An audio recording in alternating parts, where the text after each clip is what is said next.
Buenos días, buenas tardes, buenas noches. Saludos a todas las personas que nos están viendo a través de nuestro Facebook Live y también a quienes nos acompañan en esta sala de Zoom. Mi nombre es Eric Madrigal, gestor cultural comunitario costarricense y coordinador de la Red Americana de Pensamiento Crítico sobre los Patrimonios Culturales. Hoy llegamos al noveno y penúltimo encuentro Memorias, Saberes e Identidades que la Cátedra Libre de Pensamiento de Patrimonio Cultural Inmaterial de la Universidad Nacional de La Plata permitió a nuestra red organizarlos por este año, mientras ellos se dedican a la organización del Congreso con el título Despatriarcalizar el Patrimonio, que se llevará a cabo el próximo año. Muy bien, sin más preámbulo, le cedo la palabra a nuestro compañero Santiago para que nos presente a las personas que expondrán el día de hoy. Gracias, Eric. Saludos desde Ecuador. Yo soy Santiago Buitrón Chávez y estamos, como nos ha mencionado Eric, en nuestra novena sesión de los encuentros virtuales, perdón, Memorias, Saberes e Identidades, que para este 2025 es un encargo de la Cátedra Libre, Patrimonio Cultural Inmaterial, Memorias y Colectivos Sociales de la Universidad Nacional de La Plata. A toda la gente que nos escucha, nos ve y nos percibe desde varias latitudes del planeta. Les recordamos que nos pueden acompañar con comentarios, sugerencias y novedades a través de nuestra red social del Facebook, donde estamos transmitiendo en vivo. Nuevamente, también cabe recordarles que estos encuentros se realizan de forma periódica el último sábado de cada mes a partir de las 8 horas de Mesoamérica. Y en esta ocasión vamos a contar, en nuestra novena sesión, vamos a contar con las investigadoras Giselle Chan Vargas y Celia Barrantes Jiménez. Nos van a compartir sus experiencias sobre la salvaguardia del patrimonio cultural inmaterial Gavé Buglé en Costa Rica, retos dentro y fuera de su territorio. Les voy a presentar brevemente a nuestras investigadoras y avanzamos. La doctora Giselle Chan Vargas es profesora e investigadora pensionada de la Escuela de Antropología de la Universidad de Costa Rica, ex coordinadora del Laboratorio de Tecnología de la UCR, ex representante de CONARA en Comisión Nacional de Patrimonio Inmaterial y Comité Ejecutivo de Comisión Costarricense de Cooperación con la UNESCO, miembro de la Comisión Nacional de Nomenclatura y de Artesanías, investigadora y gestora del Museo Nacional, Museos Regionales, Centro de Patrimonio Cultural, asesora de la Dirección de Cultura y del Ministro de Cultura. Ex investigadora de la SUCA y de la Universidad Nacional en temas de culturas populares. Actualmente se encuentra a cargo de la actualización del estado del arte del patrimonio inmaterial de Costa Rica. Y Celia Barrantes es antropóloga social y máster profesional en diseño urbano de la Universidad de Costa Rica, doctoranda del programa de gobierno y políticas públicas de esta misma institución. Actualmente funge como docente interina de la Escuela de Antropología de la Universidad de Costa Rica e investigadora del Centro de Investigación sobre Diversidad Cultural y Estudios Regionales CIDICER de la sede Occidente. La mayor parte de su experiencia profesional ha consistido en ofrecer servicios profesionales en antropología, desarrollo de metodologías y técnicas de inventario de patrimonio cultural inmaterial o bienes inmateriales o bienes culturales, apoyar en la gestión cultural referida a formulación, ejecución y seguimiento de proyectos vinculados a la formación en gestión cultural, infraestructura cultural, proyectos de formación artística y elaboración de planes culturales. Integrada además a la global de facilitadores de la Convención para la Salvaguardia del Patrimonio Cultural Inmaterial de la UNESCO. Con ustedes, Celia y Giselle. Adelante. Mm.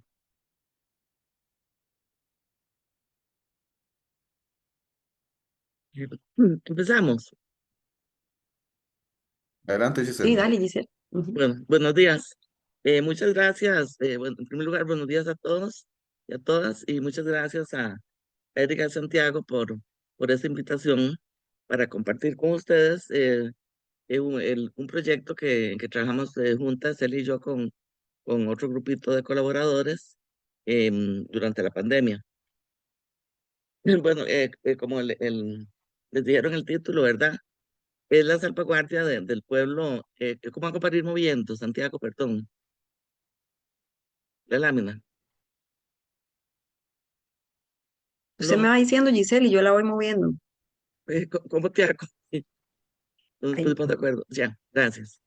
Sí, la salvaguardia del pueblo no de Buglé, que ahora nos vamos a referir a él. Bueno, para remontarnos, de verdad, a quiénes son, al contexto de los nueve Buglé, em, ahí, bueno, vemos un mapa de sociedades cacicales de Costa Rica, según se representa como era en el siglo XVI, ¿verdad?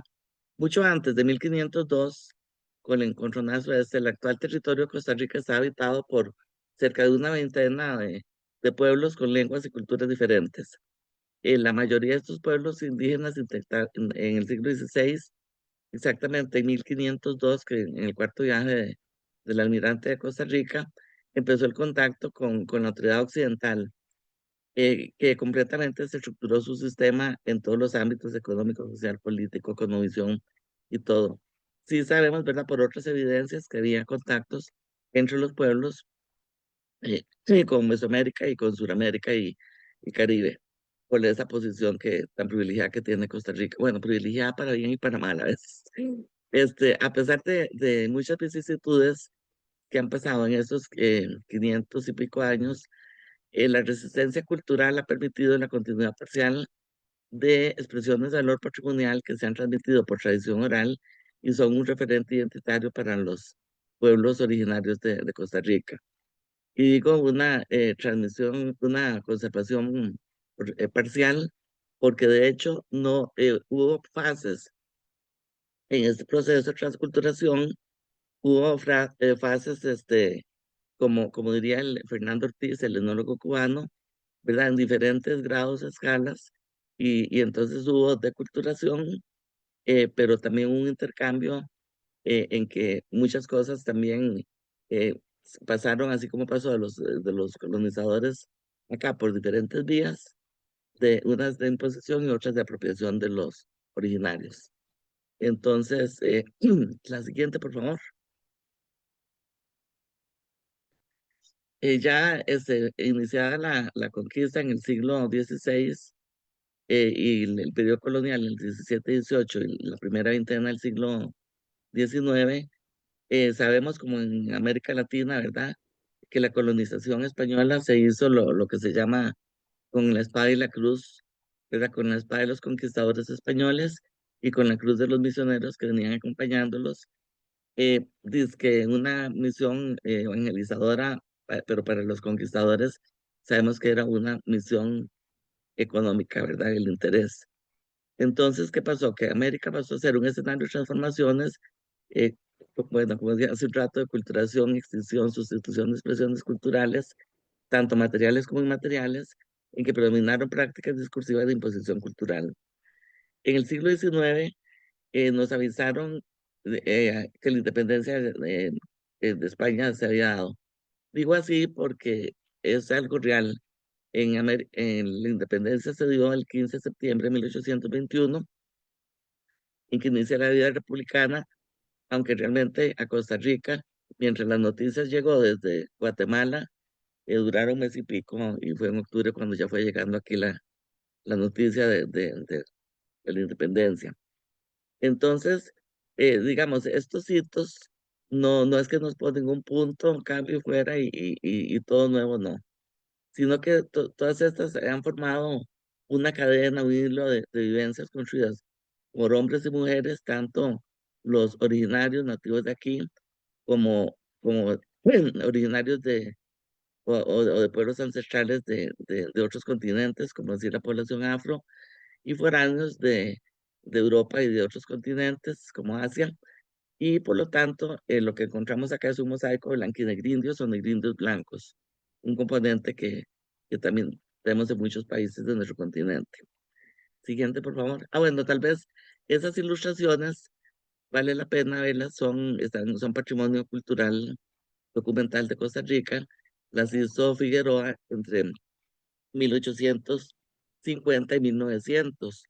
Era un pintor que ¿verdad? En su época fue un gran crítico social y aquí hace representaciones de la llegada y de la conquista, colonización.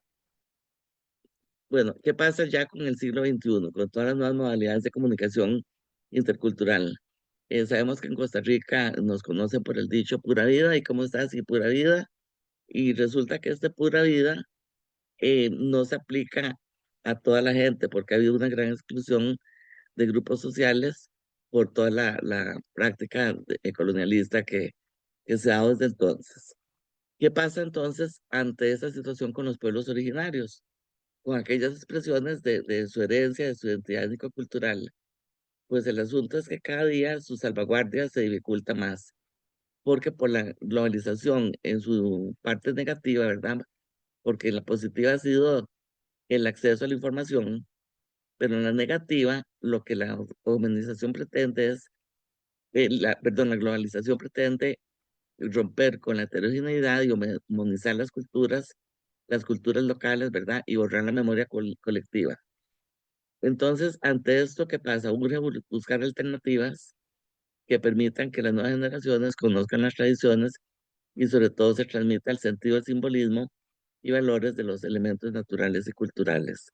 Entre esas alternativas, los pueblos indígenas han hecho desde manifestaciones, eh, ¿verdad? Con marchas, reclamos, hasta utilizado la vía legal y lo que ha pasado acá, como en esta última imagen se ve un líder indígena que fue asesinado hace 4 años, creo, sí, 3, 4 años, y otro muchacho después, precisamente porque estaban defendiendo y reclamando su derecho a la tierra que les usurpan todavía en estos años, aún más hoy en el presente. Siguiente, por favor. Entonces, volviendo a esto, ¿qué hacer ante esto? Nos vamos a ubicar en un marco de la relación Universidad de Costa Rica-Sociedad. Em, con los efectos de la globalización, resumiendo, ha habido homogeneización, sustitución, comercialización y olvido de la memoria colectiva. Y en un contexto de que se encuentran los pueblos indígenas, en un contexto de pobreza, de aulas unidocentes, ubicadas en las zonas o cantones con los índices de desarrollo sostenible más bajos, de violencia de todo tipo, ¿verdad? Desde la violencia física que se da contra ellos y ellas, de niños, jóvenes y adultos, y la violencia psicológica también contra ellos, plasmada en la discriminación étnica, y luego el asunto, los atentados de la naturaleza, desde las inundaciones, ¿verdad? Por habitar los que viven en ciertas zonas bajas, el impacto o la amenaza constante de los megaproyectos como hidroeléctricas, ¿verdad? Que tendrían un impacto nefasto en la biodiversidad y diversidad cultural. Entonces, tenemos que concebir el patrimonio cultural en su dinamismo para hacer una adaptación creativa y echar mano ante esta crisis. Por lo tanto, que desde la UCR en el 2015 había unos fondos concursables en acción social y entonces se empezó un trabajo de cogestión con la comunidad con comunidades para facilitar procesos de salvaguarda del patrimonio cultural, con el objetivo de promover procesos de concienciación sobre su derecho a fortalecer su patrimonio cultural y material y contribuir de esa manera a la salvaguarda. Entre los retos que había que proponer en estos proyectos eran alianzas de la universidad con la comunidad y con otras instituciones de gobierno, sobre todo el Ministerio de Educación Pública y el Ministerio de Cultura. A nivel interno, se trataba de compartir una parte de, de la reflexión y el debate para evitar un mal uso y apropiación cultural. Y entonces esto es algo, era una exigencia y un derecho que tienen los pueblos de, de, de no tener que compartir o enseñar todo lo que ellos tienen en su cultura, porque sabemos las repercusiones que ha habido de extractivismo. A nivel de la UCR se presentó un dilema instrumental que era entre que el patrimonio cultural inmaterial sea transmitido vía tradición oral y todos los 5 ámbitos que tiene el sustento es la oralidad.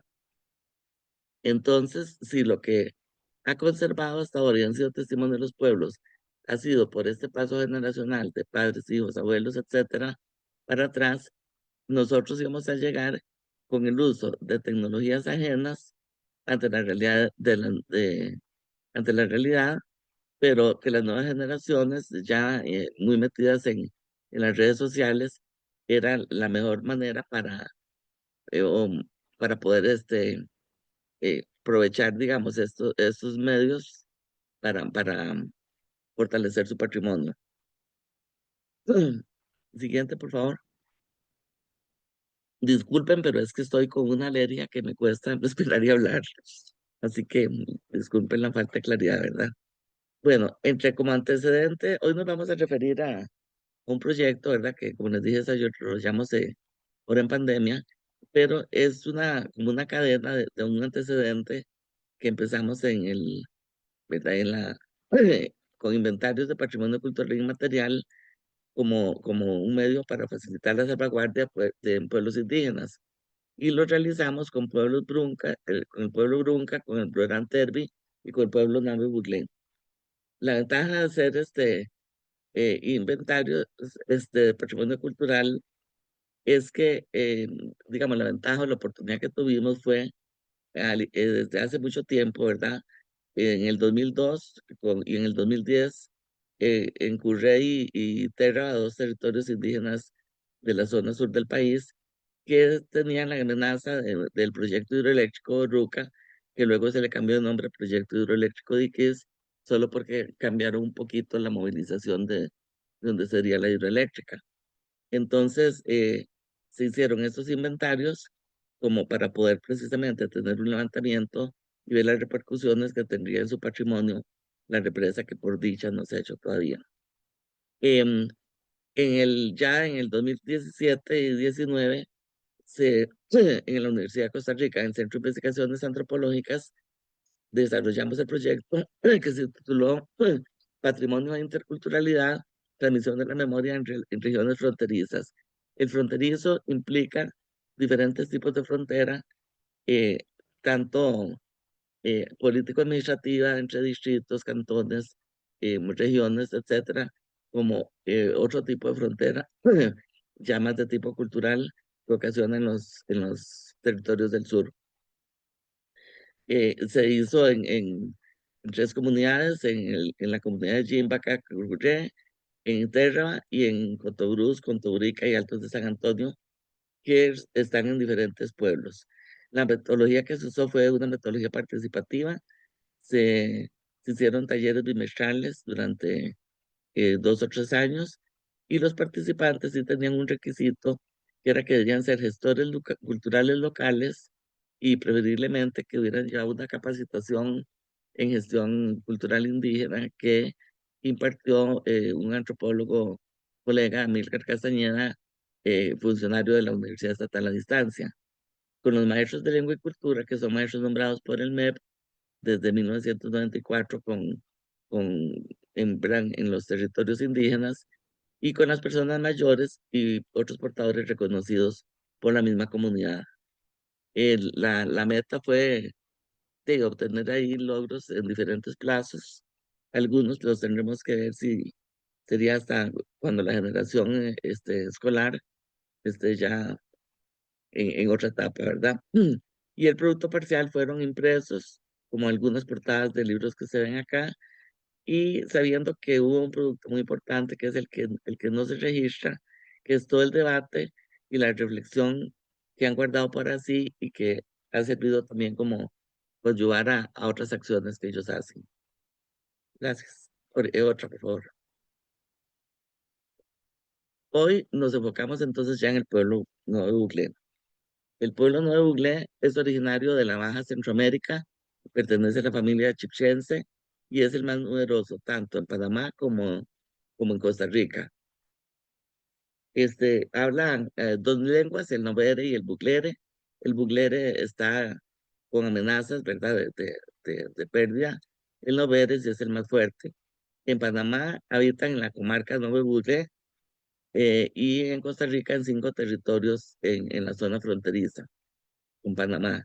Desde tiempos ancestrales, este pueblo se ha movilizado por las tierras que comprendían, digamos, hablando ya desde el contacto, ¿verdad? Lo que era territorio de Costa Rica y territorio de Colombia, como lo ilustra este mapa, de 1854, ¿verdad? Que era el límite de Costa Rica con Bocas del Toro, que pertenecía a Colombia, y que luego pasó a ser de, de, de Panamá y desde 1903. Resulta que bueno, ellos vivían en caseríos dispersos y andaban precisamente pues, con una gran sostenibilidad ambiental y por eso usaban diferentes técnicas agrícolas que les permitían moverse en diferentes zonas de esta gran región que entre Costa Rica y lo que era Colombia o Panamá.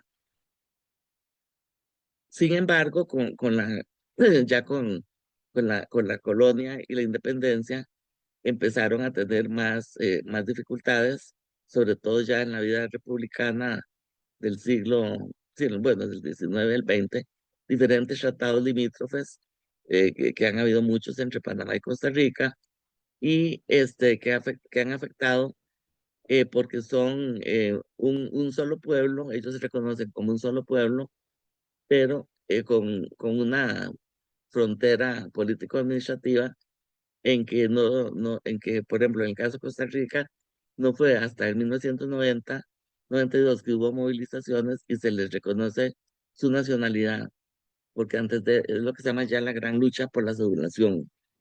A consecuencia de todos los programas de ajuste estructural que hubo en la década de los 80, las consecuentes políticas neoliberales contra el sector agrícola y la pérdida de soberanía alimentaria.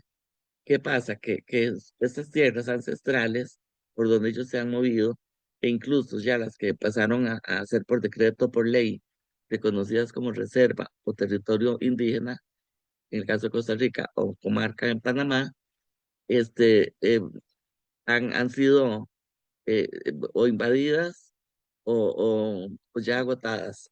Entonces, ¿qué pasa? Que han tenido que ir a buscar trabajos fuera de su territorio con las consecuencias migraciones a diferentes niveles. Siguiente. Aquí en Costa Rica ha imperado un doble discurso entre el marco legal y las convenciones de UNESCO versus la realidad regional y local. El pueblo Nuevo Buglé, como decía, se ubica en 5 territorios de lo que se llama la región Brunca, que es en la zona fronteriza con Panamá. La región Brunca es todo esto, en que hay 5 cantones de la región Brunca y hay otros los que son más, que ellos se identifican como sur-sur, es en los que hay más diversidad cultural. La biodiversidad es una característica junto a la diversidad étnico-cultural, ambas amenazadas por las políticas socioeconómicas, ambientales, el narcotráfico, la inmigración de ilegales, las inundaciones y el tráfico arqueológico. Y el índice social, como mencioné hace un rato, para todos los pueblos indígenas, está entre los más bajos del país. Siguiente, por favor. Entonces, ¿qué pasa? Que con este contexto tan deplorable se dan las migraciones. La migración sabemos que es el desplazamiento de población más antiguo de la humanidad y aunque ahora en población el que le va ganando, digamos, lo superó el turismo, que también entonces ellos han sido afectados por las migraciones y actualmente por proyectos turísticos que hay unos para bien y otros para mal, ¿verdad? Como se puede ver. Las migraciones, sabemos que obedecen por diferentes causas y algunos migran individualmente, en grupos, familia o un pueblo. En el caso del pueblo Nuevo Buglé, la familia es fundamental para ellos y la migración sea más a nivel de familia, es la que predomina. El movimiento de esto de andar ha sido parte del ser de ellos, como les decía, cuando se movilizaban desde tiempos ancestrales por lo que ya después en la colonia ya llegó a tener nombres, ¿verdad? Puestos por los españoles. Y en los últimos 25 años es que se ha observado el fenómeno de migraciones temporales que puede durar desde meses durante una cosecha de café y que hasta el año siguiente vuelven a ser contratados, algunos que ya llevan ese periodo en, en, en el lugar donde emigraron y van periódicamente a ver a su familia y así están siempre en un círculo hacia lo mismo. Es lo que se llama una migración laboral estacionaria, que en el caso de Panamá está catalogada, ha llevado a tales índices de pobreza que se considera una pobreza abismal, según el Banco Mundial. En Costa Rica es un desafío para la atención integral en zonas, sobre todo cafetaleras, luego lecheras y bananeras, ubicadas en diferentes zonas del territorio costarricense. Y hasta inicios del siglo XXI se ha considerado que es el mayor irrespeto a sus derechos humanos lo que los obliga a migrar. El siguiente, por favor. Para hacer una aproximación a la situación de su patrimonio cultural inmaterial a causa de las migraciones, subrayamos y enfatizamos que el desplazamiento por migración no es solo físico, sino que también es lingüístico, cultural y territorial. Las familias residentes en Panamá y en el sureste de Costa Rica emigran y portan con ellas herencias culturales que están en riesgo. O sea, en la valija o en su mochila, como se quiera que lleven, o en su chácara, su bolso, ellos llevan no solo algunas posesiones materiales y alimenticias a veces, ¿verdad? Medicinales, sino que traen consigo toda su herencia cultural. En primer lugar, la lengua, que la lengua novere está muy fuerte, sobre todo en Cotobruz y Contoburica, que a la vez también tienen más población hablante de buglere. Y en los otros territorios, la vulnerabilidad es mayor. En el caso de Costa Rica, son los territorios de Altos de San Antonio, Alto Laguna Diosa y Abrojos de Montezuma. O sea, que están en una gran situación de riesgo. eh, para este siglo es muy difícil que terminen vitales. Esas son las perspectivas, ¿verdad? El movimiento en sí de las migraciones representa, por un lado, alejarse del núcleo familiar y social donde se transmiten los conocimientos. Implica ausentarse en las fiestas, celebraciones y actividades comunitarias que generan sentido y cohesión social. Es encontrarse con una serie de prácticas ajenas a su cultura, por lo que necesitan convivir e sentarse sin ser absorbidos por la sociedad ajena, porque a la fuerza ellos tienen que atender exigencias institucionales como la educación formal, cuando ya los niños y niñas pueden ir a una escuela, la necesidad de ir a centros de salud o hospitales y comunicarse en la lengua, que solo hay un territorio donde esto ha sido más avanzado, que es otro territorio del Cabeca, ubicado en otra zona del país, y otras cuestiones eh, como los mismos bancos, en que tienen que ir a veces a hacer un cambio de moneda, bueno, son múltiples cosas, o ir a lo que aquí en Costa Rica llamamos la pulpería o tiendas donde van a surtirse los abarrotes mínimos, ya que estamos hablando que ya no hay una economía propia que lo sostenga, ¿verdad? Y todo tiene que ser comprado. Además, la discriminación que sufren por ser hablantes de otra lengua, usar otra vestimenta, tener otras costumbres, en que aunque no puedan practicar todas sus tradiciones, ya que eso pierde, todo el PCI pierde sentido si se rompe el lazo comunidad, tierra, territorio. Siguiente, por favor. Los riesgos en la salvaguarda del PCI, entonces, en suma, son el desplazamiento lingüístico, el enfrentamiento a la estigmatización y la discriminación, la mimetización, que eso es muy, muy lamentable, ¿verdad? Ver, digamos, a jóvenes que ya, al no usar su traje tradicional, como esta señora Doña Dominga, ya quieren hacerse pasar por no indígenas hablan también español, a sus hijos no se lo enseñan, ¿verdad? Son ya crisis que entran. Los horarios laborales extensos que tienen, en que le participan igual hombres y mujeres, entonces van con niños recién nacidos de meses o pequeños que no pueden llevarlos a los cafetales o a las zonas de trabajo y mientras no haya escuelas en un lugar, tienen que dejarlos encerrados en la barraca donde están viviendo. La falta de espacios de convivencia para la transmisión de sus conocimientos y saberes. En los que migran, ve uno, por ejemplo, en la zona de Los Santos, que en los parques de cabecera de Cantón se reúnen así en los parques, en lo que llamamos pollos o asientos que hay entre parques, entre jardines, en los lugares, estos, como les digo, pulperías donde ellos compran su- sus, sus alimentos. O sea, no tienen un espacio propio, están ellos, digamos, usando el espacio público para reunirse. Toda la vinculación que se da de las prácticas asociadas a conocimientos y saberes que se vinculan con la lengua, el desplazamiento de valores patrimoniales por uso e influencia de patrones externos y el uso de la tecnología, que es un arma de doble filo. El pueblo Nuevo Buglé es interesante, una particularidad, que fue uno de los primeros en tener el teléfono celular o móvil, porque ellos al habitar en zonas que son muy alejadas de los centros urbanos y de condiciones geográficas difíciles, el teléfono fijo era, llegaba a muy pocas localidades. Sin embargo, una vez que apareció el móvil, hasta los jóvenes y casi yo creo que niños ya saben usar sí, hasta niños usan hasta mejor que yo el móvil. Siguiente, por favor.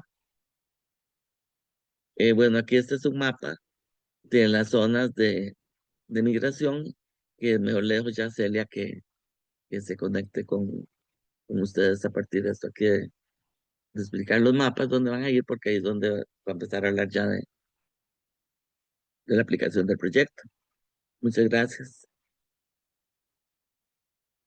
Gracias, Giselle.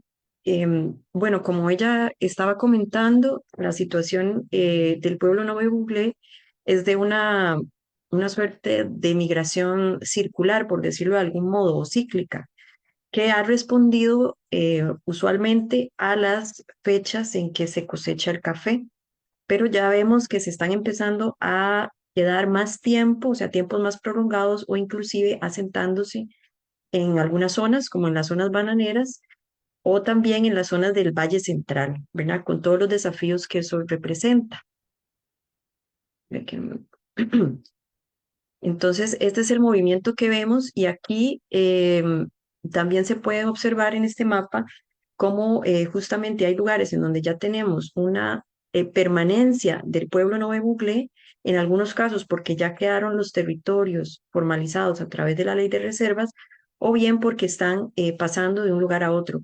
Es importante recordar en el contexto que nos ofreció Giselle que la colocación de la frontera, digamos, ha representado muchos desafíos para que la población pueda pasar de un lado a otro cuando era una situación natural, que no tenía que formalizarse con ningún tipo de papeleo, y ahora tener que pasar a esta circunstancia en donde, bueno, hay que formalizarse no solamente para pasar de un lado a otro, sino inclusive pues para poder integrarse a los diferentes servicios que ofrece el Estado, ¿verdad? Como la salud y en el caso que vamos a tocar nosotras, la educación. Entonces, dando seguimiento al proyecto que ya Gisela había iniciado con los otros pueblos, entonces, con unos fondos concursables del Crespial, se presentó este otro proyecto que buscaba justamente facilitar en entornos educativos formales el respeto y la salvaguardia de las expresiones culturales patrimoniales de niños y niñas pertenecientes a familia Nove Buglé, que migraron, o más bien que se movilizaron a la zona central de Costa Rica y se quedaron allí, y que esto permitiera entonces transmitir estos conocimientos que están relacionados con expresiones patrimoniales de estas familias, ¿verdad? Y facilitar el diálogo y el intercambio cultural, porque finalmente hay otra realidad compleja y es que ingresan a los centros educativos en el Valle Central y tienen que empezar a convivir con población que, digamos, que ha vivido todo el tiempo allí y que, pues, que de pronto esto podía generar problemas más severos de discriminación, de bullying, que llaman ahora, ¿verdad? Justamente por la ausencia de un diálogo intercultural. Entonces, el proyecto inicia con reconocer cuáles pueden ser esas limitaciones que tiene la formación o la educación del pueblo Nove Buglé en estas zonas de receptoras, ¿verdad? Entonces se trabajó con las maestras y maestros de lengua que están a cargo de reportar el ingreso de las personas indígenas, ¿verdad? O de estudiantes indígenas en estos lugares, pero no son datos que son muy estables porque pese a que hay familias que se quedan, otras tienden a regresar o se quedan solo un tiempo y después se van o pasan incluso de una zona cafetalera a otra, ¿verdad?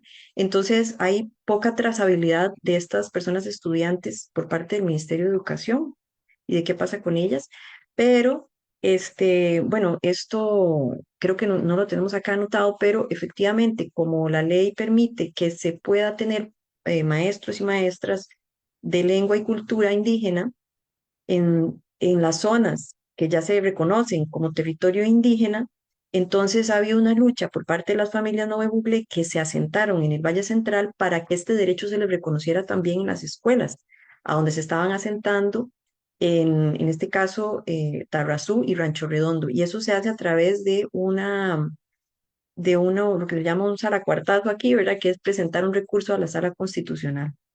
Pero pese a esto, el detalle es que maestros y maestras no cuentan con suficientes herramientas pedagógicas que se adaptaran a esta realidad que es más urbana o que, como señalaba Yesel, no está adscrita al territorio que ya estaba reconocido como reserva en Costa Rica, es decir, donde hay familias, también no Google, donde hay una dinámica que corresponde con sus tradiciones o con su estilo de vida. Entre 1997 y 2021 la cobertura era mínima, ¿verdad? Y el interinazgo era, digamos, la norma para la población. Es decir, que las maestras y maestros no estaban de forma permanente allí.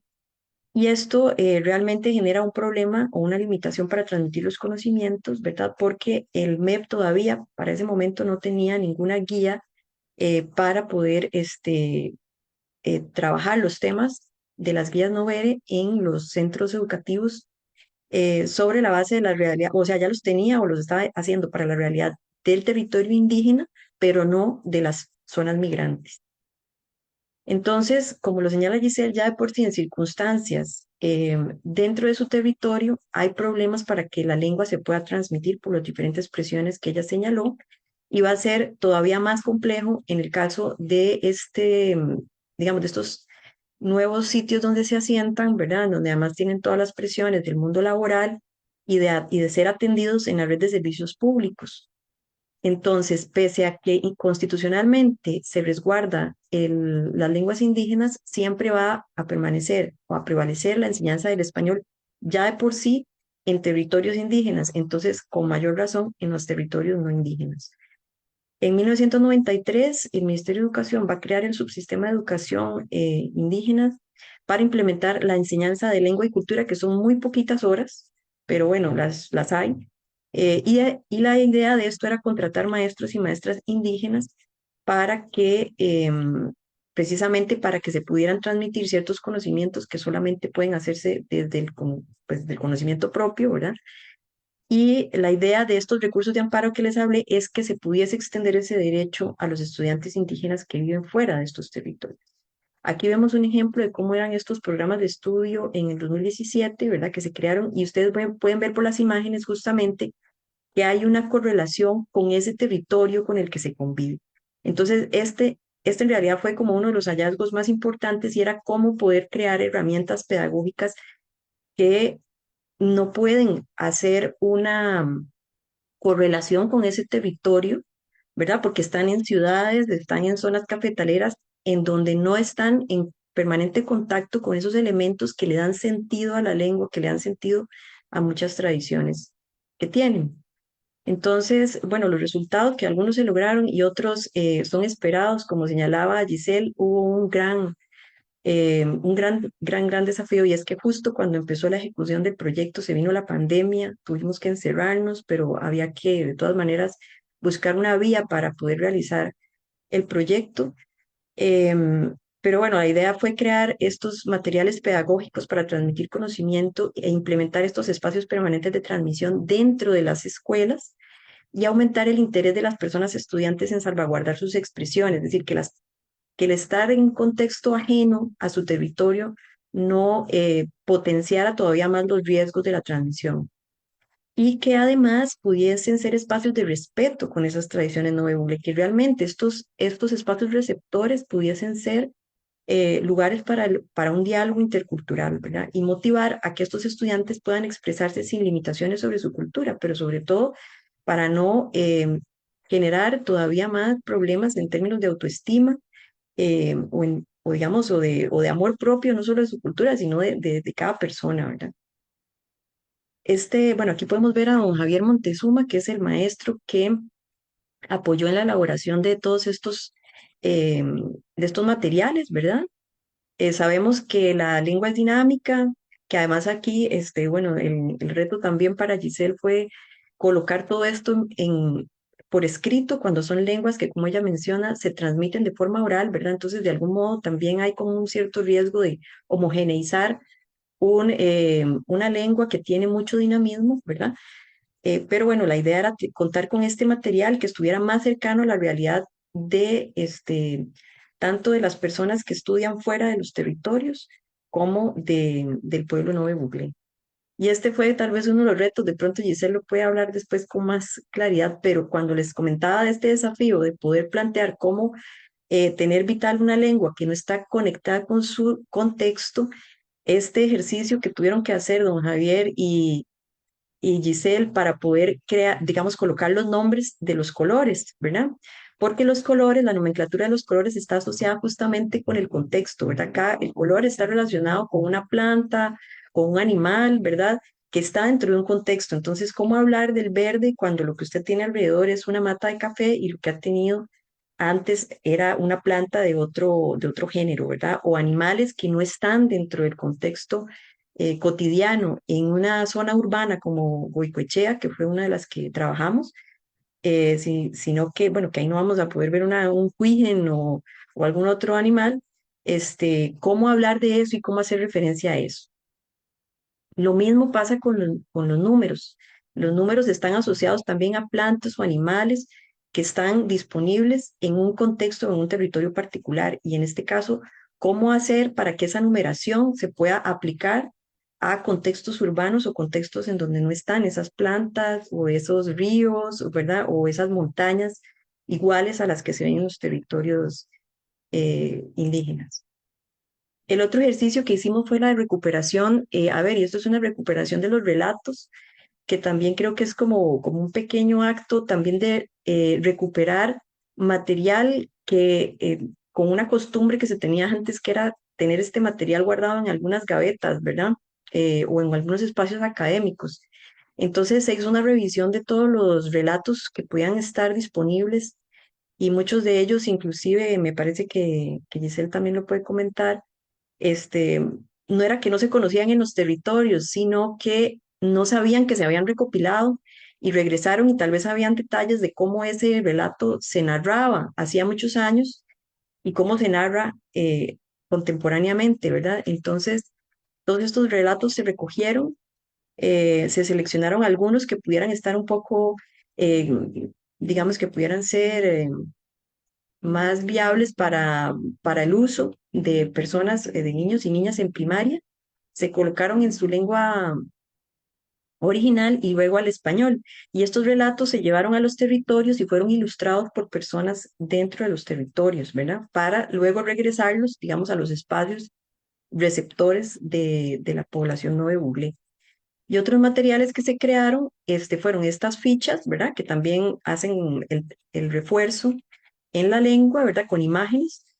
Y acá, como pueden, bueno, se puede ver un poquito pequeñito aquí a mano derecha, justamente es una serie de videos que se crearon también para que es casi como contar desde los territorios, hablarle a las personas que migraron o que, bueno, que se trasladaron y que se asentaron en estos nuevos territorios receptores o en estas nuevas ciudades receptoras.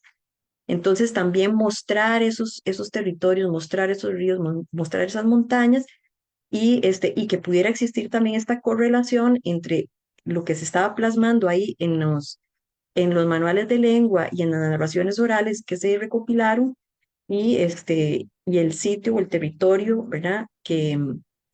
Bueno, que también es una forma de decir que este es su territorio, aunque estén en otra parte, ¿verdad? Luego se hicieron unos encuentros interculturales ya cuando lo permitió la pandemia, para que las personas de los territorios fueran a estas escuelas y pudieran también hacer una explicación de algunas de las tradiciones o algunas de las expresiones que suelen verse en los territorios. Entonces aquí podemos ver a las personas, el momento en que se hicieron los dibujos, en el momento en que se hicieron los videos. Este es el otro encuentro que se hizo. El anterior fue en Tarrazú, que es una zona cafetalera, y este es en Goicoechea, que es una zona lechera y muy cercana a la ciudad, digamos, a la capital. Estas son fotos de los encuentros. Y acá, pues, este es un reconocimiento a las personas que nos colaboraron en todo el proceso. Muchas de ellas quedaron en coautoría en los textos que se entregaron a las maestras y los maestros. Y aquí al final pueden ver a las personas que aún son maestras y maestros de lengua y cultura en estas zonas receptoras, ¿verdad? Que bueno, que también hay un gran reconocimiento para ella y para él, porque pues han sacado adelante el material y han usado el material con mucho cuidado y con mucho cariño para poder facilitar el proceso en las escuelas. Y bueno, ahorita le daría la palabra entonces a Giselle para que haga el cierre con las conclusiones del proyecto. Muchas gracias, Celia. Sí, concluyendo así con el subtítulo de la oralidad de la apropiación tecnológica, como les decía antes, tuvimos que usar este tipo de tecnologías, ¿verdad? Y en ambos proyectos, ¿verdad? Los de antes, los que eran en varios pueblos indígenas, y ya los nuevos Google, el enfoque y las técnicas fueron cualitativos, pero utilizando diferentes y también diferentes tiempos. Una misma metodología, en el caso de pueblos en que la lengua está más viva, se tardaba más porque había que hacer sesiones de discusión en la lengua, luego con los facilitadores, si no hablábamos la lengua, em, poner entonces ya en común todo otra vez al español. Bueno, entonces, en fin, em, el asunto se llevaba su ratito, ¿verdad? Luego, el uso de talleres participativos, ¿verdad? En que se analizaba no solo el inventario digamos, sino ver el proceso de vigencia, olvido su institución que tenían las diferentes expresiones culturales, el énfasis que se le daba a la salvaguarda con producción de textos didácticos, que fue eso la última etapa, y aprovechar entonces la tecnología para hacer este material escrito, audiovisual, ¿verdad? Que mencionaba ahora Celia. Eh, el cierre con el encuentro intercultural, que se hizo uno en Rancho Redondo y otro en Tarrazú, fueron encuentros digamos, aproximadamente, por decir así, de la mañana, una mañana entera, en que participaron docentes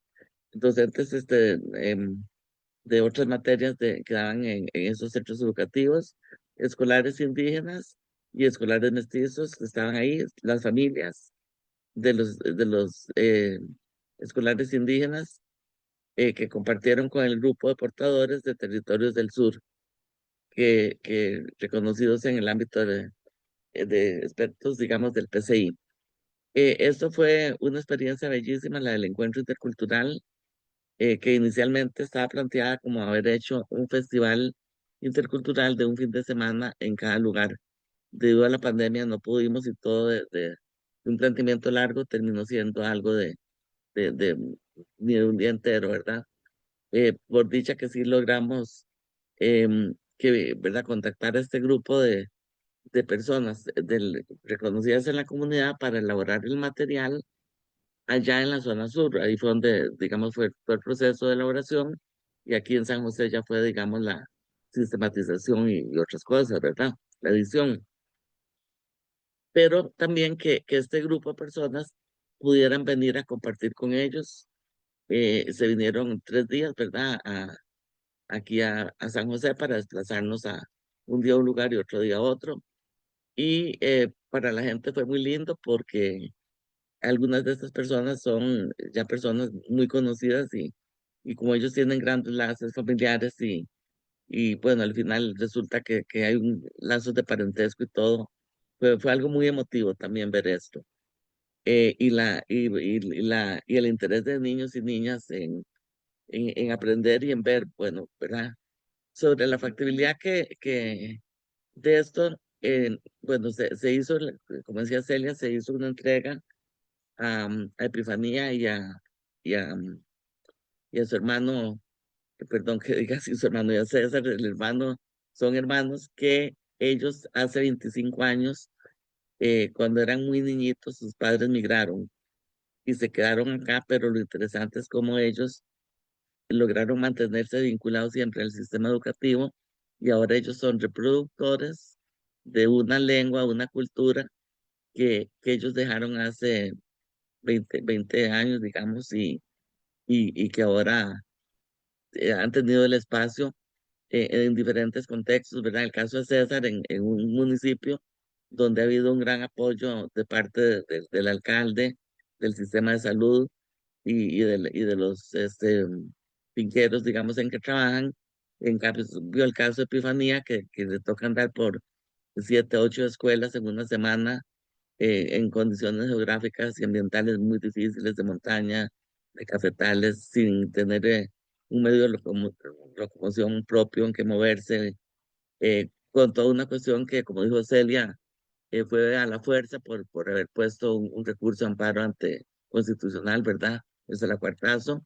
Entonces, a ella como que la pobre maestra la tienen que tener así como a la fuerza, como que dice, ¿verdad? Y aún así el cariño, el compromiso que tiene ella, ya supimos después de que terminó el proyecto lo cerramos en diciembre del 21, pero el primer semestre, el 2022, continuó la elaboración del material que les presentamos, ¿verdad? Todo el proceso de edición. Y en el segundo semestre, el 22, se les repartió el material didáctico, que es una serie ¿verdad? Bueno, Celia ahí les mostró, son muchos documentos que en un caso quedan, digamos, en la escuela de Rancho Redondo. En el caso de la zona de Los Santos, lo que se hizo es que sean propiedad de la maestra, porque es la única que los cuidaría, ya que además tiene que ir de un lado a otro y compartirlos con otros maestros que entraron en los años siguientes, que es parte del problema, que trabajar en la zona de Los Santos nunca se sabe cómo va a ser la matrícula, bueno, en ningún lado cómo va a ser la matrícula de niños indígenas para el año siguiente, si va a haber un código o presupuesto para nombrar a un educador o educadora de lengua y de cultura. En fin, es una situación bastante imprecisa, que incluso las lecciones entran tardíamente, y todo eso va en desventaja de un proceso ya de educación formal de los niños y niñas, ¿verdad? Entonces vemos pues, que por lo menos eso es una manera de garantizar parcialmente que el proceso de transmisión del patrimonio se transmita a la niña migrante y lamentablemente que solo se aplica ahora en 2 territorios, porque en lo que es territorios, no, perdón, pues no son territorios, en 2 contextos de zonas de población, ¿verdad? Que no es indígena, y el otro sería el de uno que no pudimos ir ya por la pandemia, pero que tienen también muchos migrantes, que es en el lado Caribe, donde están las zonas bananeras. Sí vemos una gran limitación de todo esto y es la falta de seguimiento. O sea, nosotros cerramos el proyecto con Crespial, cerramos el proyecto con la Universidad de Costa Rica, hay que presentar un informe, se le pone un sellado de cierre. El otro año no podemos así como decir, intentamos libremente como poder ir a hacer observaciones y fue difícil porque, como les digo, son regiones que no siempre se llegan fácilmente y no había un presupuesto, no se podía plantear un proyecto como inmediatamente, en fin, que de parte de la institución no hubo seguimiento. Y ese es un problema muy serio y ya queda como con la mística de nosotros y ver sí, qué posibilidades, ¿verdad? Pero ya queda una cuestión demasiado insegura el poder llevar ese control. Y el Ministerio de Educación Pública, aunque asistió representantes de la parte central del ministerio, tampoco le dan un seguimiento en este caso. O sea, se cumple con formalismos, pero ya este material lo llegan a ver como uno entre otros que han habido y bueno, con todo, digamos, el compromiso que se quiso hacer.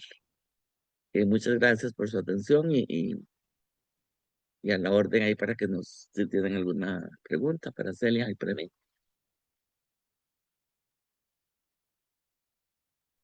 Eric.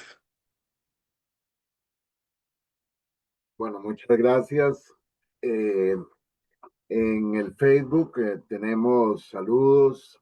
Hay personas desde México, Ecuador, Argentina, Costa Rica. Y tenemos una pregunta de Adriana Orozco de Jalisco, México. Ella quiere saber cuánto fue el monto recibido de los fondos concursables del Crespial para el proyecto.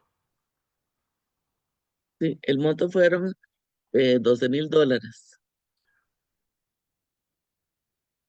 que eran para ejecutar en el año 20, en el 20. Sin embargo, por la pandemia, como les dijo Celia, el proyecto empezaba en marzo, a ejecutarse en marzo del 20 y la pandemia ya el 19 de marzo la universidad cerró.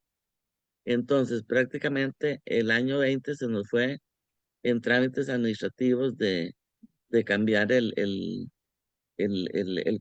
convenio entre la universidad y Crespial y hacer otras adecuaciones como buscando, digamos, el material que se les decía de todo lo que existía, ubicar todo lo que existía escrito o virtual para tener como un manejo del universo, digamos, publicable. Y ese Ah, perdón, y monto, esos fondos se iban al ser en lugares tan lejanos, en los gastos de transporte, el transporte lo dio la Universidad de Costa Rica, ¿verdad? Y mi salario, pero después lo demás fueron contratos, el hacerles reconocimiento, que ese fue otra cuestión que es muy difícil para las personas, este grupo de personas, colaboradores que se le presentó en la lista de que viven en los territorios, son personas que trabajan, tienen sus oficios diarios y tenerlas que sacar un día o un fin de semana, ¿verdad? Varios fines de semana o varios días para estar con nosotros en el proyecto, había que retribuirles de alguna manera. Y todo eso fue un proceso muy difícil de entender por el problema de facturación, de factura electrónica y otro montón de impedimentos de ese tipo. ¿y fue suficiente ese monto o realmente fue solo un porcentaje de todo lo que tuvieron que aportar, casi que eh, como contraparte, digámoslo así?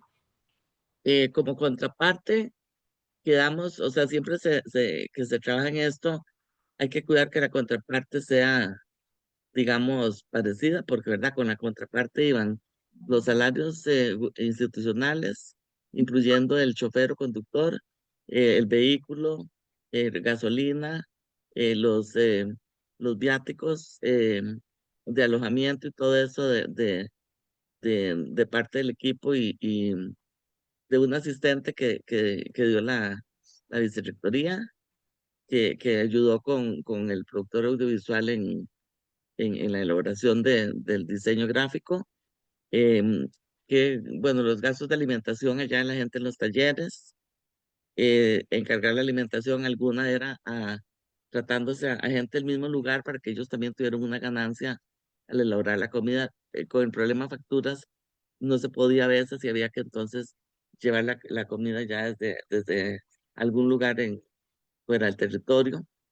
O sea, la parte administrativa fue el dolor de cabeza más grande. Y los fondos entonces se utilizaron realmente que si no se hubiera hecho la pandemia, creo, de hecho, si no se hubiera dado la pandemia, no hubiéramos podido ejecutar eso porque solo si los encuentros fueron en un día y la idea del equipo era de hablar de festivales de viernes a domingo en un lugar y en otro, no nos hubiera alcanzado el dinero.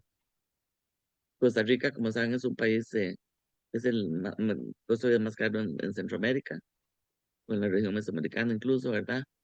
Y en América Latina creo que ocupamos el segundo lugar, nos lo peleamos con Chile y Uruguay, ¿verdad? Entonces, peleamos, no, qué gusto, ¿verdad? Entonces, realmente los fondos apenas fueron suficientes, digámoslo así. Celia. Sí, gracias. Sí, como dicen ustedes, señalar que hubo mucho trabajo de honor también, ¿verdad? Eso, pues en cierto modo no debería ser una buena práctica, Sí, pero sí lo hubo. O sea, hubo trabajo a honor de Luis Diego, de Natalia, del profesor Javier y por supuesto todas las personas que participan en los talleres, digamos, como decía Giselle, con la mística, porque hay una preocupación genuina en el territorio sobre qué está pasando con esas familias que se están quedando en San José. No lo mencionamos aquí, pero hay muchas que además piden dinero en la calle, ¿verdad? O sea, es decir, que están en condiciones muy complejas y eso pues también repercute en cómo las personas van creándose una imagen del pueblo no de Buglé, que no, digamos, que no coincide con, por supuesto, ni con su forma de ser, ni con su forma de vida. Entonces, que ya los niños y las niñas estén en el centro educativo también implica ir rompiendo con esos estigmas que tienen las personas que vivimos en el Valle Central, ¿verdad? Alrededor de la población. Y otra cosa que no mencionamos ahí es que se financiaron con los recursos del proyecto la elaboración de uniformes escolares, porque los uniformes escolares en territorio no Buglé llevan, bueno, es que no se aprecia ahí el vestido de Giselle, pero llevan la vestimenta, digamos, ¿verdad? Con los colores y todo eso. Entonces, eso, el MEP aprueba que lleven sí, su vestido tradicional como parte del uniforme. Entonces, una de las experiencias muy bonitas fue ver a las niñas muy emocionadas con su uniforme digamos, con la vestimenta tradicional en las zonas receptoras. Entonces, eso también implica, pues, pagarle a las costureras o a las mujeres artesanas en territorio para que pudieran hacer los uniformes para las niñas y los niños en las zonas receptoras. ese punto que menciona Celia es muy importante y muestra la diferencia de actitudes que hay en Costa Rica, que no podemos decir que todos sean malos con los indígenas, ¿verdad? Digamos así, simplificando mucho el asunto. Esos uniformes los usan las niñas en territorios indígenas eh, ancestrales, ¿verdad? Territorios por ley, por reservas, como dice la ley. Eh, y, y hasta ellas usan en vez de usar una mochila o salveque, usan sus chácaras, que no ando por acá ninguna, o bolsos tejidos con materiales de la zona. Al estar en contextos de migración, eh, eso no lo permiten, ¿verdad? Y habría que ver si ya en el caso de Rancho Redondo, Goicochea, si ya habría facilidad. Creo que sí, que me decía hace unos meses que estuve con una mamá de una chiquita que me dijo que ella sí usaba el uniforme, pero porque el maestro lo permite y también ahí ha habido como más concienciación del asunto. En cambio, en la zona de Los Santos, ahí creo que eso no sería factible porque, como hemos mencionado, a la fuerza permitieron darle código al maestro. Gracias, Giselle y Celia.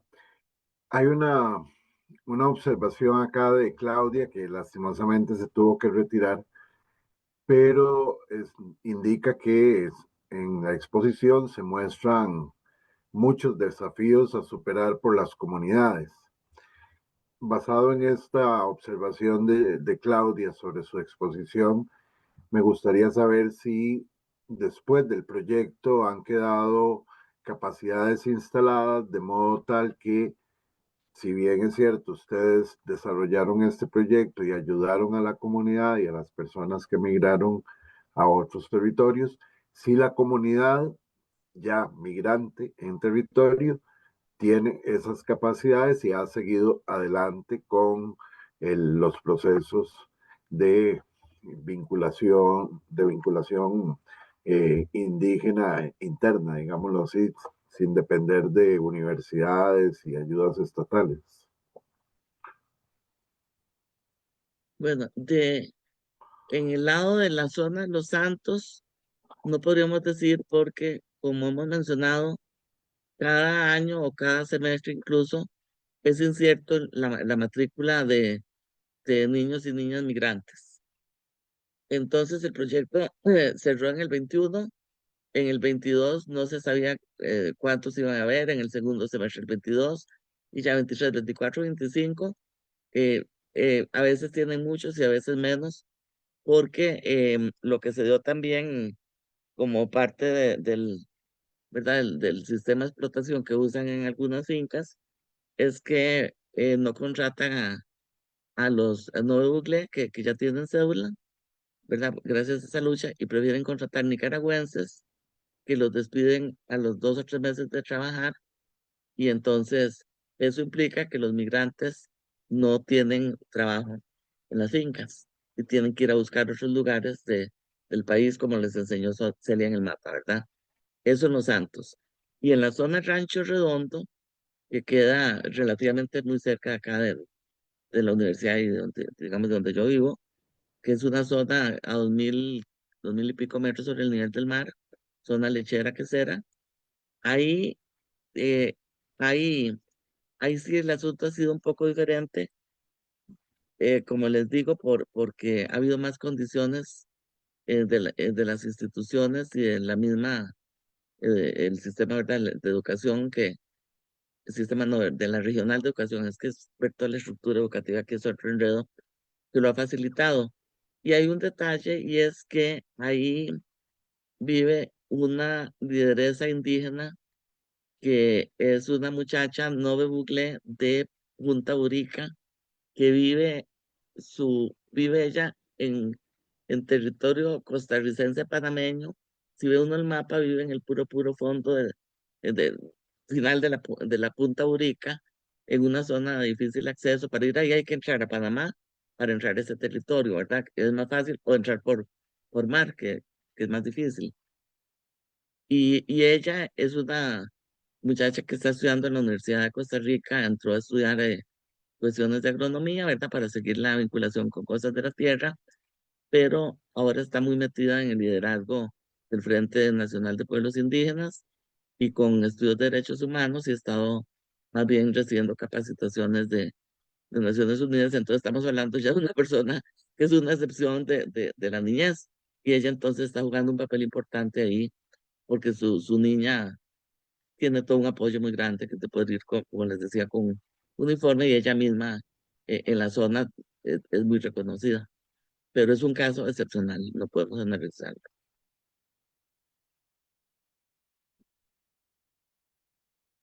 Gracias, Giselle.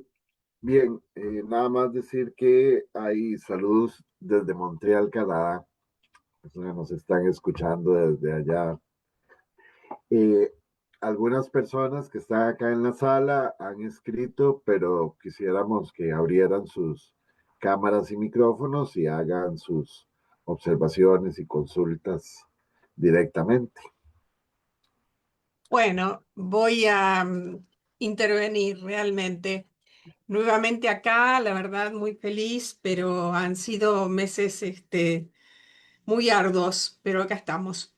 Bueno, realmente, como les dije en el chat, verdaderamente un trabajo de largo aliento que seguramente continuará, es de esperar. Eh, pero creo que Celia, si no estoy errada, comentó que estos desplazamientos, estas relocalizaciones de las comunidades indígenas implicó la ausencia de muchos de ellos en las celebraciones del seno comunitario. Celebraciones que entiendo, como en el caso también de México, que responden a ciertos sistemas de cargos, de obligaciones rituales que comprometen a todos los miembros que viven en las comunidades y aún los que han migrado. Estoy pensando en el famoso tequio de las comunidades indígenas mexicanas. Entonces, ustedes seguramente lo han observado.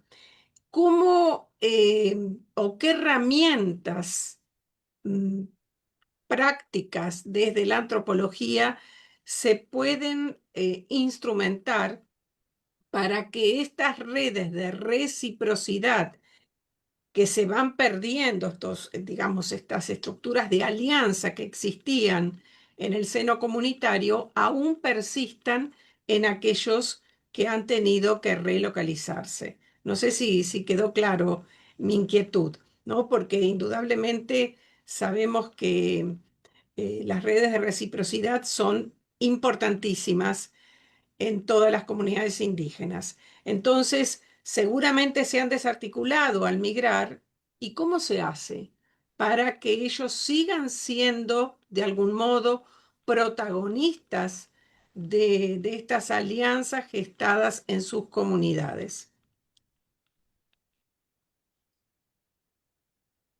Gracias, Maricel. Sí, gracias. Bueno, yo imagino que Giselle puede complementar más, que ella ha tenido un trayecto mucho más cercano con la población. Sí, ella mencionó, porque efectivamente hay celebraciones que,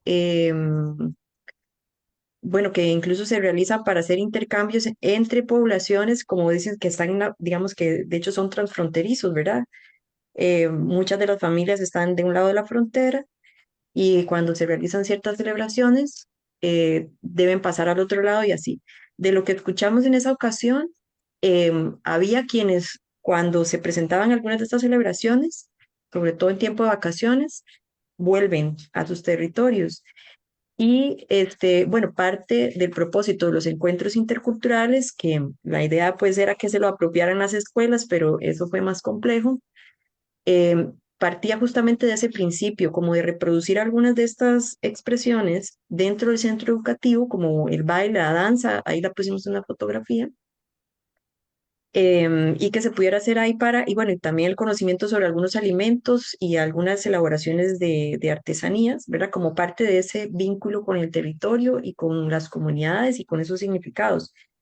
El, yo creo que lo que menciona Giselle es importante. Yo creo que sí existen redes que no son tan visibles porque precisamente porque el movimiento tiene cientos de años, ¿verdad? Ese movimiento y en la práctica, o decir, o la que ellos estén trabajando en ciertas zonas cafetaleras no es tan reciente, en realidad tiene bastantes años. Y como lo mencionó Giselle, el factor familiar es bastante importante y de hecho uno ve, no los ve o no las ve solas, siempre están en grupos relativamente numerosos y van migrando, digamos, en grupos numerosos. Y yo creo que eso también puede ser, pese a todas las dificultades, la gran fortaleza, porque permite que de algún modo, bueno, puedan continuar hablando su lengua, puedan apoyarse, digamos, en esa red, aunque no puedan reproducir como tal las celebraciones, ¿verdad? Y en cierto modo, pues los roles se van también reproduciendo en la medida en que el núcleo familiar se mantiene relativamente cercano a lo largo del trayecto de la migración. Pero no sé si Giselle de pronto tiene conocimiento de algunas otras cosas que pasen ya en la temporada de recolección de café, sobre todo que es cuando están más estables acá. Sí, creo que no hay que perder de vista el triángulo entre tierra, territorio, comunidad, y la comunidad formada por familias y la importancia de la familia como algo central para el pueblo nuevo de Buglé. Hay, digamos, ellos, sí, este tipo de redes existen de diferentes maneras.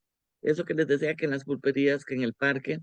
O sea, ellos van tejiendo redes de comunicación y el problema es que cuando están en que tienen una jornada de 7 días de trabajo a veces, eh, cuando es de 6 días les quedará un día libre, ¿verdad? Que en muchos casos si es de 6 días la cuestión laboral, porque al estar, digamos, 7 días a la semana, eso tiene mucha, dificulta mucho.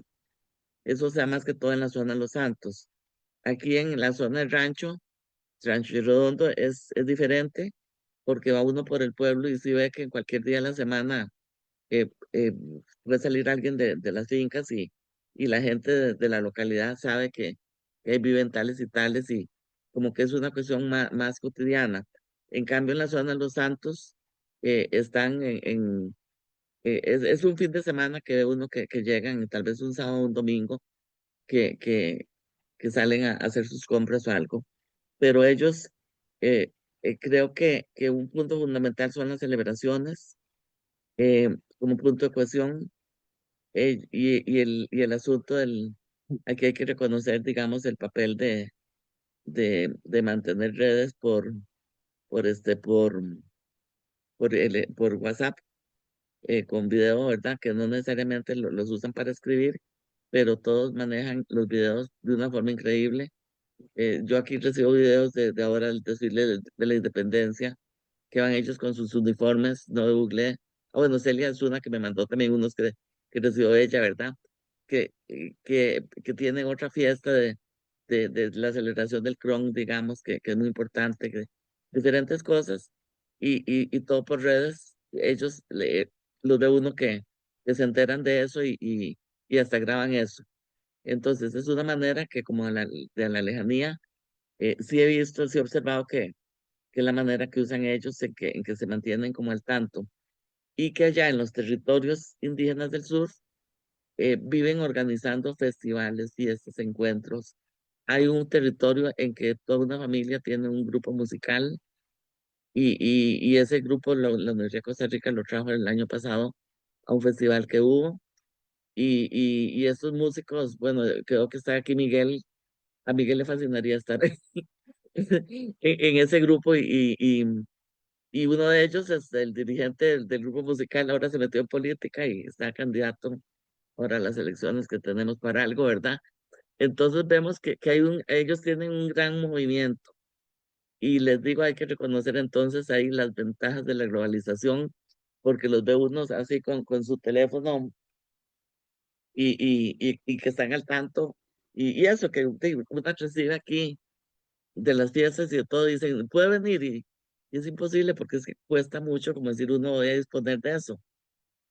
Porque fuera yo, es que ya los años pasan y ya yo no puedo irme sola manejando ni conduciendo a esos lugares de horas, ¿verdad? Entonces, eh, así, el teléfono yo creo que ha sido fundamental para mantenerse informados y viendo, porque así como yo veo todo y lo ven ellos. Gracias. Bueno, lastimosamente se nos ha ido el tiempo. Hubiera sido importante que otras personas pudieran referirse al tema, pero bueno, ni modo. Yo quisiera nada más hacerles una consulta desde el punto de vista patrimonio cultural y material. Hoy en día, viendo la historia que ustedes plantearon, hoy en día hay personas, estudiosos que señalan que realmente en América Latina no hubo una colonia y que las comunidades indígenas fueron protegidas por leyes de súbditos españoles y que más bien las grandes problemáticas han sido en la época republicana. ¿Ustedes creerían que eso es así o no sé, qué análisis harían en el contexto de lo que nos han expuesto? ¿Están peor hoy en día las comunidades indígenas que durante la colonia o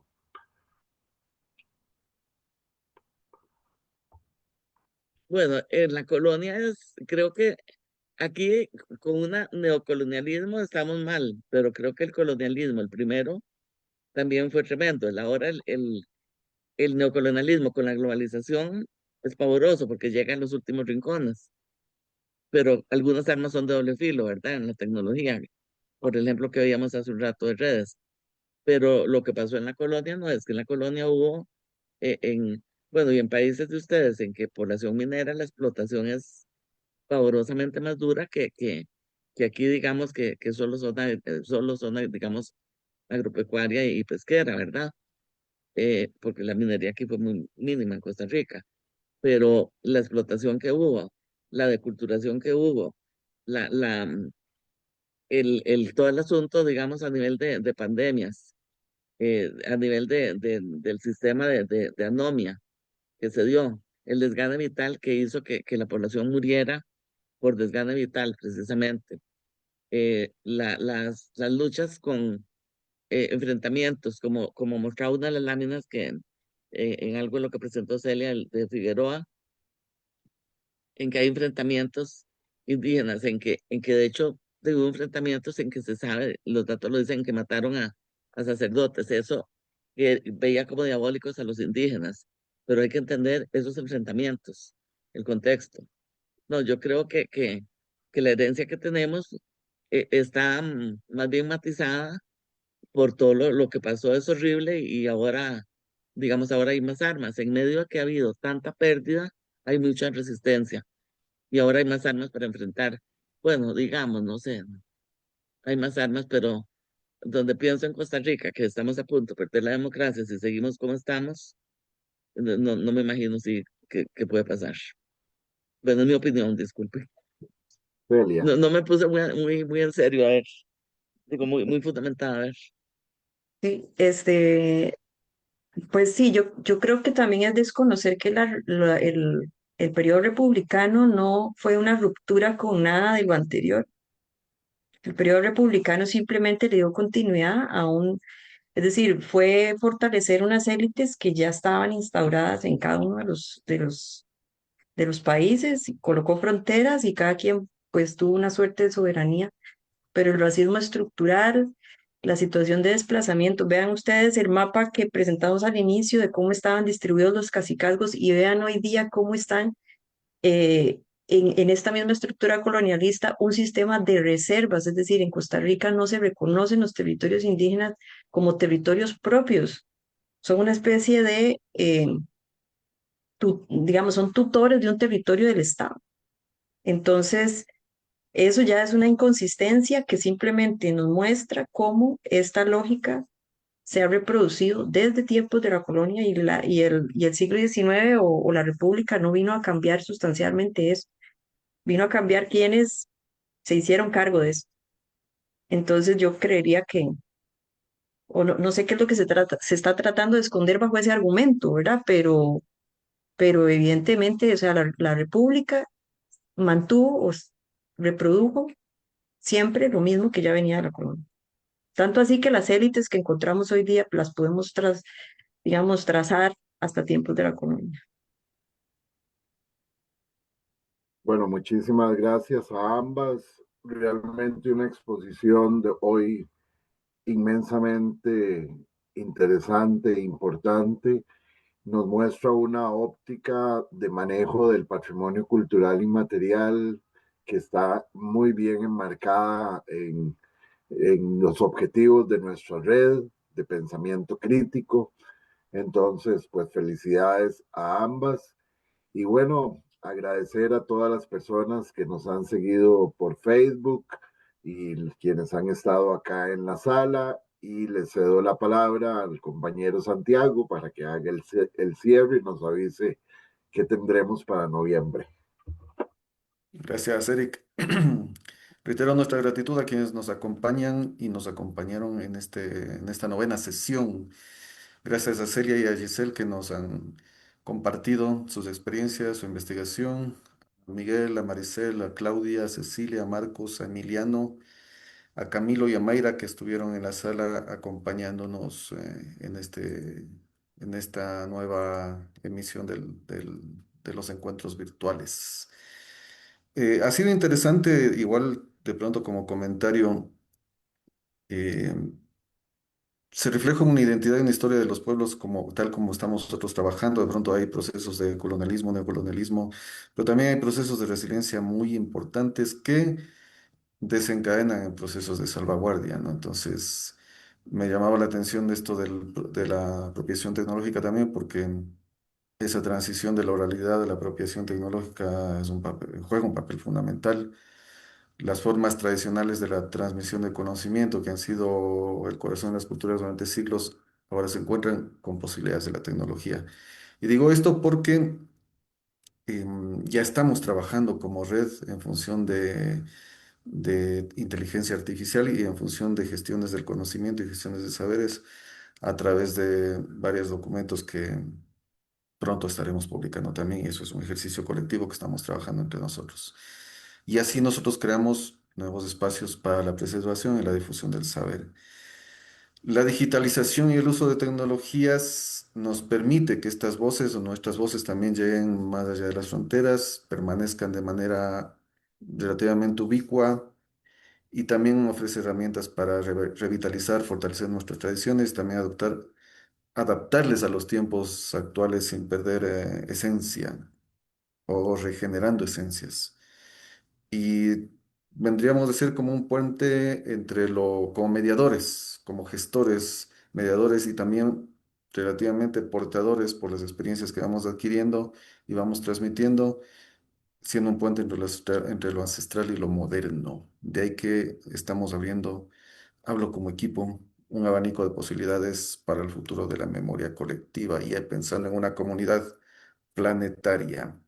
Entonces, reitero esa gratitud con la que estamos trabajando y para noviembre, para el 29 de noviembre, les esperamos reiterando que nuestros encuentros empiezan a las 8 de la mañana, 8 horas de Mesoamérica y que